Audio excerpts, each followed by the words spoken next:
Hey everyone, Peter Young here, and if you've watched my previous video, you'll have seen this clip.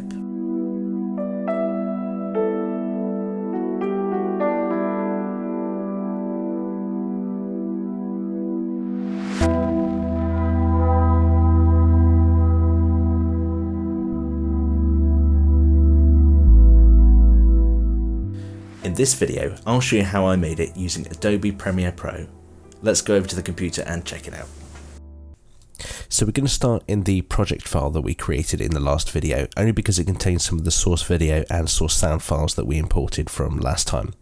So let's create a new sequence by going to File, New and Sequence, and we'll select the AVCHD 1080p 25 frames per second preset and name the sequence Intro Sequence. And click OK. So the first thing we want to do is start importing some of the source video files.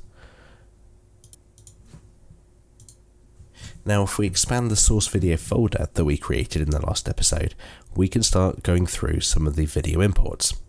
Now double clicking on one of those files will open up the video in the source window above. You can scrub through using the playhead to view the recording.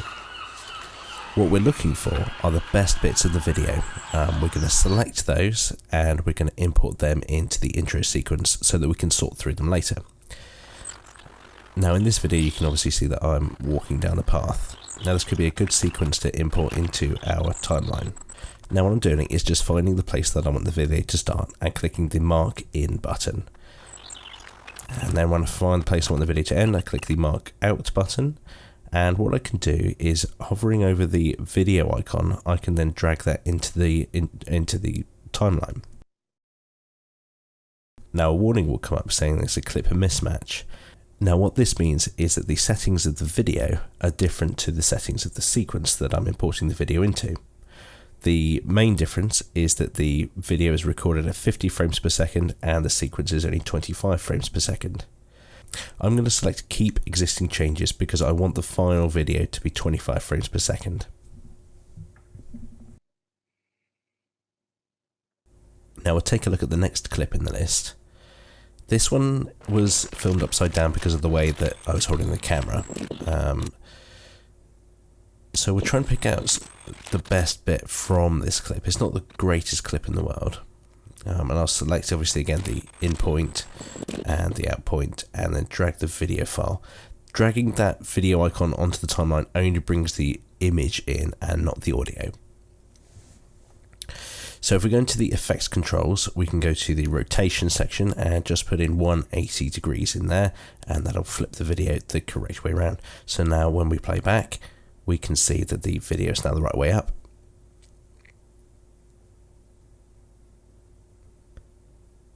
I'm just going to scrub through to see if there's anything else in this section in this video that I need. And I can see there's a rainy sequence here. We'll drag that in too. And here we have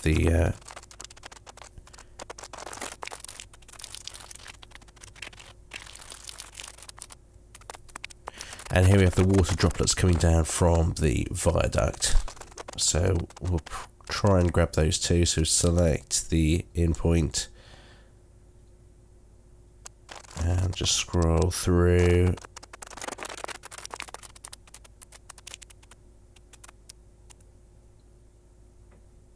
And select the out point and drag that file in. So I'm just going to go through the next few clips at high speed, just so that I'm not wasting your time showing you the same thing over and over again. And when we get to something interesting, I'll slow the video down again.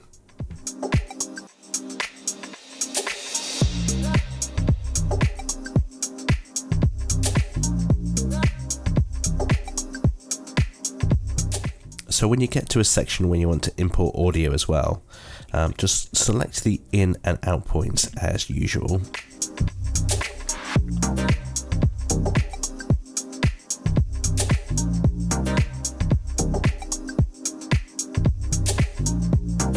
And drag in the video file as usual.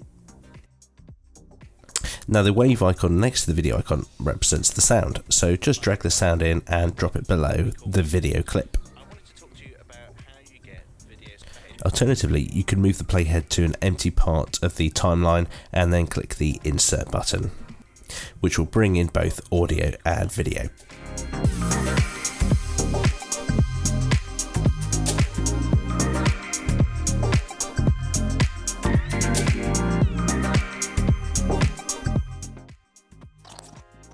Here we've got a section of footage that's got some severe camera shake. Now the camera shake clips are useful for making quick transitions from one clip to another. What I'm going to do here is just select a few frames of the camera shake and then just import that into the timeline, and I'm going to put it on the video track above the video track I'm using to store the main clips, just so that it keeps it separate and I can easily find it later when I'm editing the clips together. Now that all the video files have been imported, we need to find some music to go with the track. I like to use Epidemic Sound only because they've got a great selection of good quality music from multiple genres that really sound great, and it's all royalty free, so you haven't got to pay for any licensing or anything like that. The only thing that they need is a £10 subscription per month. You do get a 30-day free trial if you want to try it out.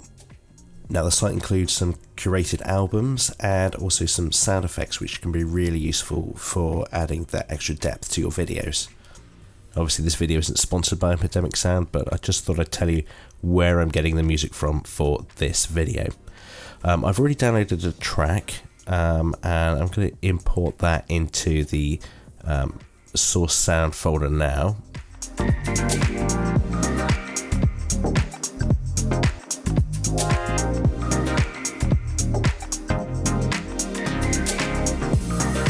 And then just drag the track onto the timeline.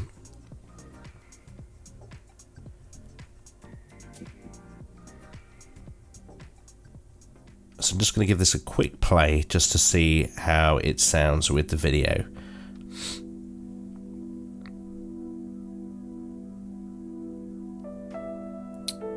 Okay, so let's start arranging the video.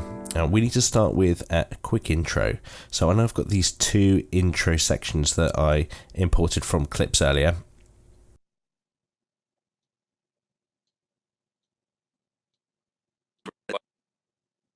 Hi everyone, and welcome to the lovely Cornwall. I wanted to talk to you about how you get videos off of your camera and put them into Adobe Premiere to create a new video sequence. Hi everyone, Peter Young here, and I wanted to talk to you about getting videos off of your camera and importing them into Adobe Premiere. Now I think after watching those two clips, it's probably best to have the first one. I do like the second one, but it's probably got too much background noise from the water. I wanted to talk to you about how you get videos off of your camera and put them into Adobe Premiere to create a new video sequence. The only thing I don't like about this is I say Adobe Premiere and not Premiere Pro, but that doesn't make too much of a difference. Hi everyone, and welcome to the lovely Cornwall. I wanted to talk to you... Let's cut that out, I don't think that's necessary. So I'm just going to zoom in here.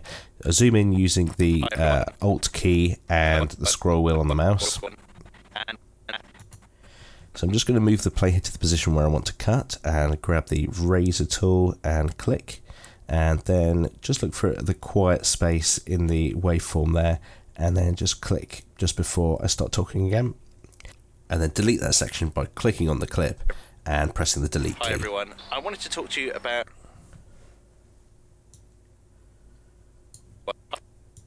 Hi everyone, I wanted to talk to you about... So there's a bit of a jump there. I'm just going to try and play around with it a bit just to see if I can tidy it up slightly. Hi everyone. Now if you hover your mouse over the end of a clip, you can shorten the clip or restore some of the clip that was previously deleted. Hi everyone. So I'm just moving it around a little bit, just giving it a little bit more space and making it sound slightly more natural. A new video sequence.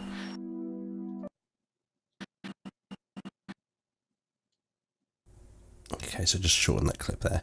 Now what I'm going to do is try and time each clip with the changes in the music. and I'll be looking for changes in the waveform just to try and position the clips correctly. What I want now is a clip to follow that intro, so we want kind of an establishing clip. So I think the footpath one here will fit in nicely. So I'm just going to trim off the start of the clip there.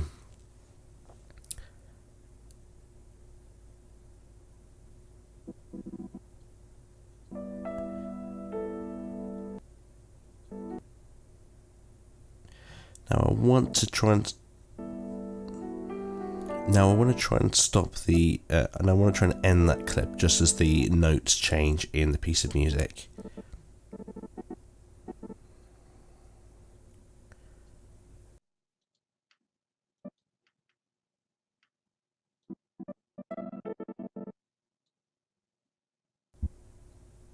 Now let's find another clip to go in here. I think this one of me walking down the hill is probably the next one to go in. So I'll just drag that across.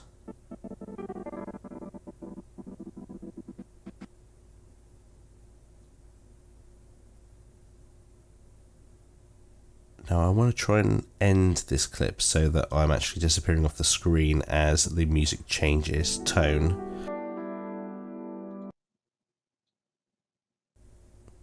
And also I want to slow it down to 50% a bit. Now because I recorded this at 50 frames per second, when I slow it down it's going to be 25 frames per second, which is the same as this sequence, so the slow motion will appear smooth and not jittery.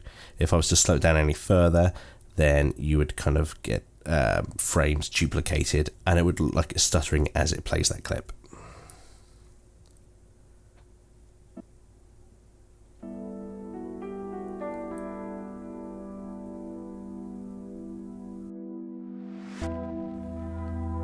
Okay, so that's looking okay now, but what I think I'm going to do is add a little bit of movement to the clip. So I'm going to make it look as though it's on a slider. If I go up to the effect controls and click on scale and just zoom into 110% just by typing 110 in there, and then I'm going to adjust the position of the clip slightly so that I'm more within the frame and we lose some of the bottom of the image.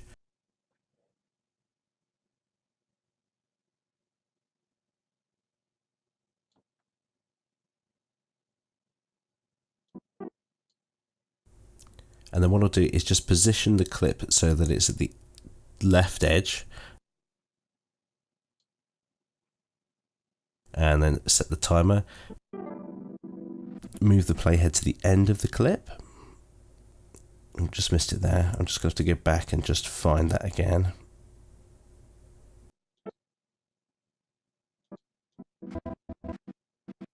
And now that I'm in the right place, I can just hover the mouse over the horizontal position, hold the mouse button down and just scroll so that the frame moves as far left as possible without showing any black borders.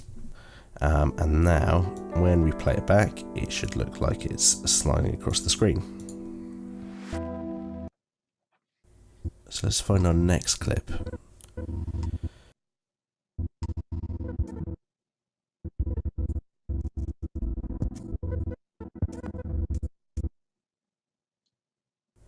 Let's try this one that I flipped earlier just to see how that fits in.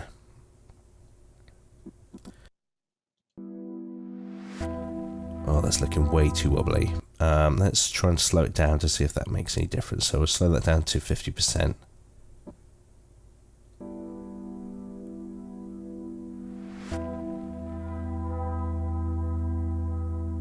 No, that's still not working for me. I think I'll just get rid of that clip. Let's find something else.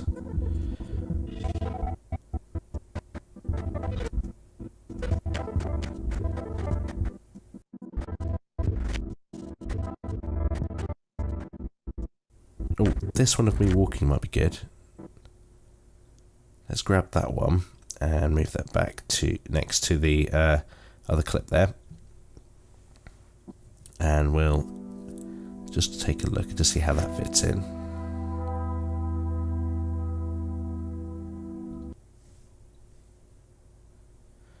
slow it down.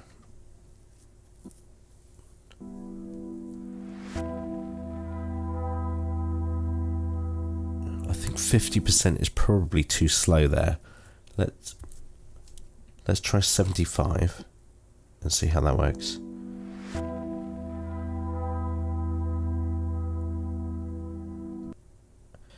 Yeah, that's better. So I'm just going to trim the end of this just so that it's in time with the music again. And I'm going to speed up the next few clips just so that we're not repeating ourselves through this video.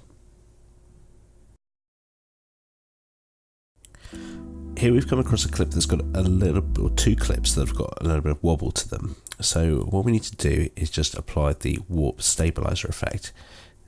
Now, if you go to the effects panel and scroll down to distort and select warp stabilizer, you can also find the warp stabilizer just by typing warp into the search box at the top there. Just drag that onto the video file.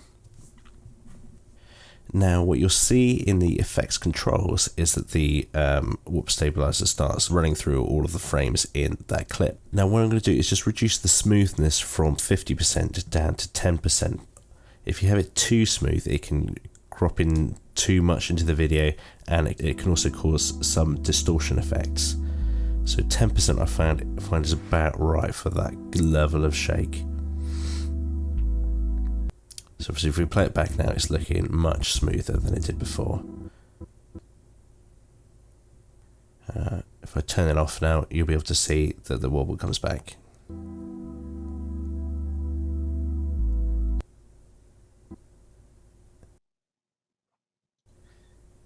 And back on again, much smoother.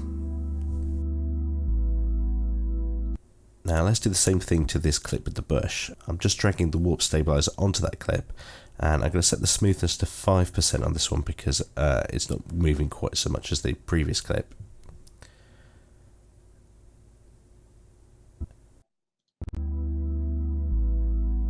I think this clip could do with being reduced in speed as well, so I'm going to try and reduce it to 50%. Now when I apply that effect, it's brought up an error with the warp stabilizer. So what we're going to need to do is remove the warp stabilizer effect from the clip just by selecting it from the effects control panel and then clicking delete on the keyboard. If we nest the sequence with the speed applied to it and apply the warp stabilizer effect again, the warp stabilizer will analyze the clip .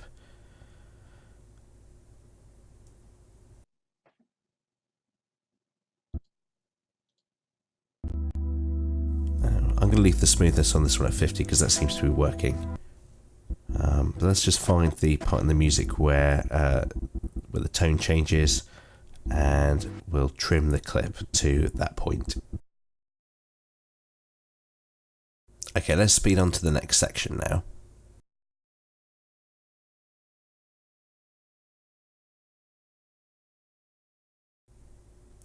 So now what we have at the start of the video is this introduction by myself. How you get videos off of your camera and put them into Adobe Premiere to create a new video sequence. Now, while I was recording this, I was also wearing a lavalier mic connected to an audio recorder. So let's bring in the sound from that, and we'll try and match that up with the sound from the camera. So I'm just going to look through the sound files here.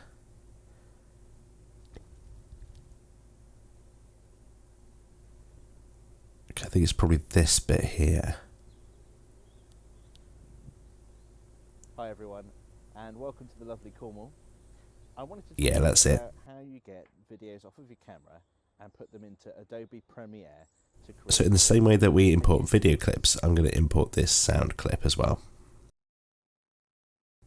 So we'll just select an in and an out point. So position the playhead, select the in point, move the playhead to the end and select the out point and drag the audio onto the timeline. Now we've just got to match it up so we can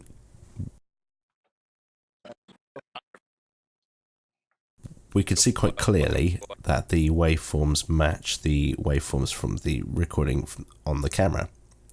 So if I zoom in a bit and we just slide across, we can try and position the recordings so that they line up correctly.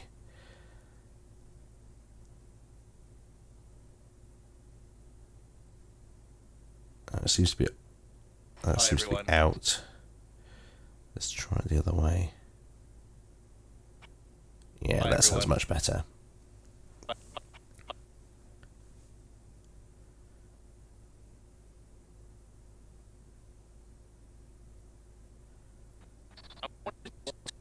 And obviously we've still got that welcome to Cornwall bit in there, so we'll have to remove that.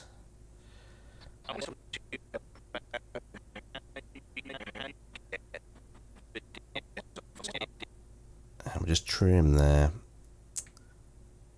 and delete that section. Oh, we'll just cancel that. Delete that section. And move the second part across.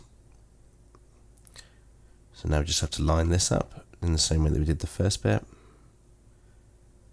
Expand that out and press play. Let's mute the audio one track and let's see how it sounds. Hi everyone. I wanted to talk to you about how you get videos off of your camera and put them into Adobe Premiere to create a new video sequence. Yeah, see, that sounds much better.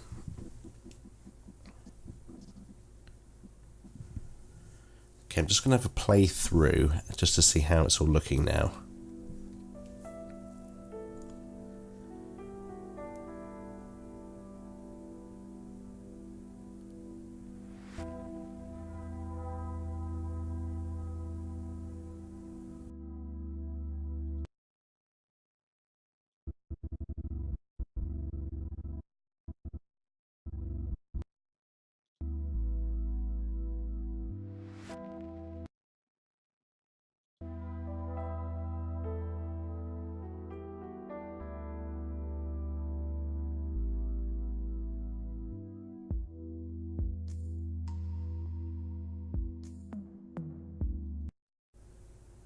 I think in this section we can probably add some of the water audio just to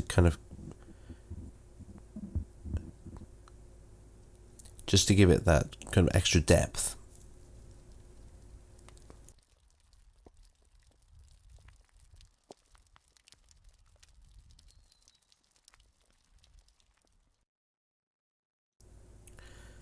So let's select this using the in and out points.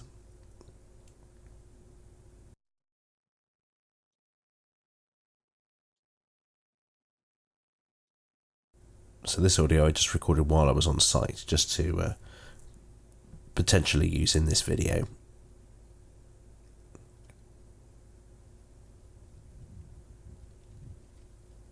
Oh, it's got a bit of wind noise in it.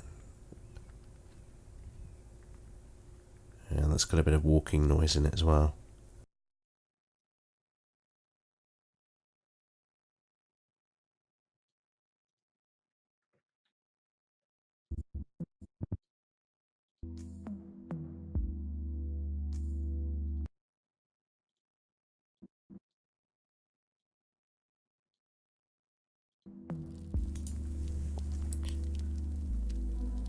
Okay, that's sounding a bit more interesting now. I'm just going to skip ahead a little bit just so that we can move on.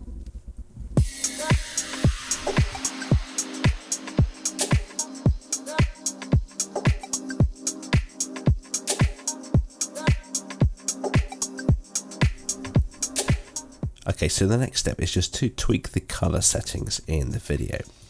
So what we want to do is go up to the color tab at the top of the window, and we want to add in a adjustment layer. Now I don't think I've got one in the project file already. Oh, there's one at the top there, but I'm going to add in a new one. We click on the new item button at the bottom there and select adjustment layer, and then just accept the default settings. We'll drag that onto the timeline and then expand that all the way across the timeline there. So now in the panel on the right of the page, we've got the Lumetri color settings. what I want to do is just go through the basic correction and just slightly adjust the contrast, increase the highlights, drop the shadows a little bit, increase the whites, and just drop the blacks just to give it a little bit more contrast.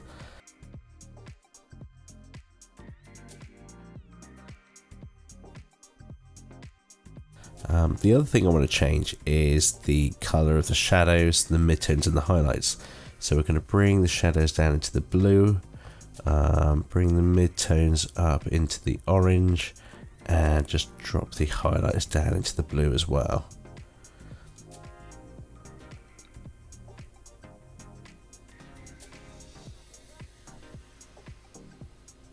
Just going to tweak those slightly just to see if we can improve the look a little bit. So I've applied the color settings to the adjustment layer on the timeline so that I'm not directly affecting any of the video layers below. I can also adjust then the opacity of the adjustment layer so that I can add in and remove the color correction as necessary.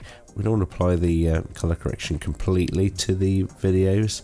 I just need to kind of give it a subtle touch up.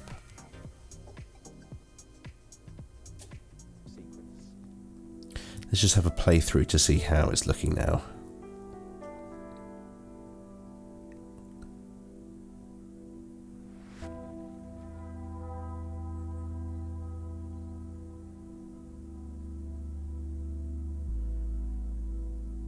So you can see it's kind of looking a bit crisper than it does without the color correction applied. We've got a bit more contrast there and maybe a more cinematic feel. Now finally what I want to add in is some black bars to make it look like anamorphic film. So these black bars are in a Photoshop file that I created previously. So the Photoshop file itself is a 1920 by 1080 pixel file with black squares just covering the top and bottom 12% of the image. So what I'm going to do is drag my letterboxing file into the project and import all layers as a merged file. And now I can drag the letterbox template over the top of the adjustment layer, and as you can see it's applied black bars to the top and bottom, and you can instantly tell it's giving it a much more cinematic feel. And what I've got the opportunity to do now is move the frame up and down a bit just to reposition some of the videos, because now that the top and bottom are hidden by the black bars, I've got the scope to make further adjustments to the position. So I'm just going through the videos now. I'm just going to select this clip and select the keyframe, rearrange the position, and then click the arrow to go to the next keyframe and set the same position again.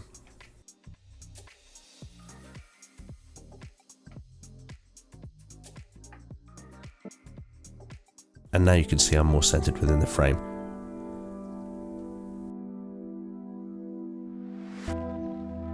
So let's do the same again. I've still got that number in my clipboard, so let's move to the end there. Just grab that keyframe because it's just disappeared off slightly.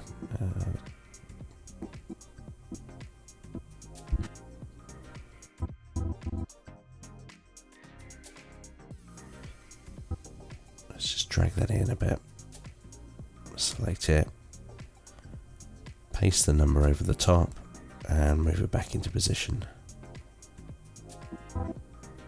And again, that's centered me much more in the frame.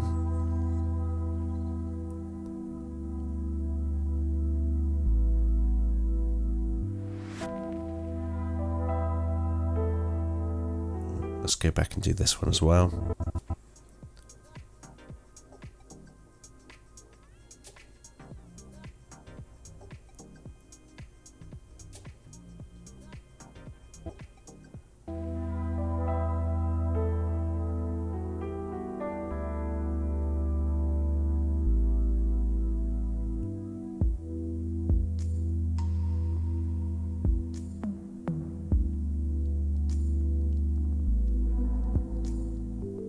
if you're going for the cinematic feel, just adding those two black bars to the top and bottom just makes so much difference. So let's go and export this now as a new file. Now if we go to File, Export and Media, probably the format I choose the most is H.264,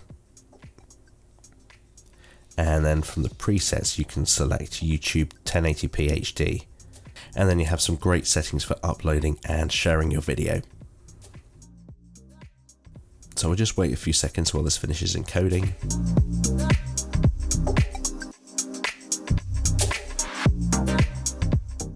Okay, that's it for this video. Thanks so much for watching and for bearing with me through this video.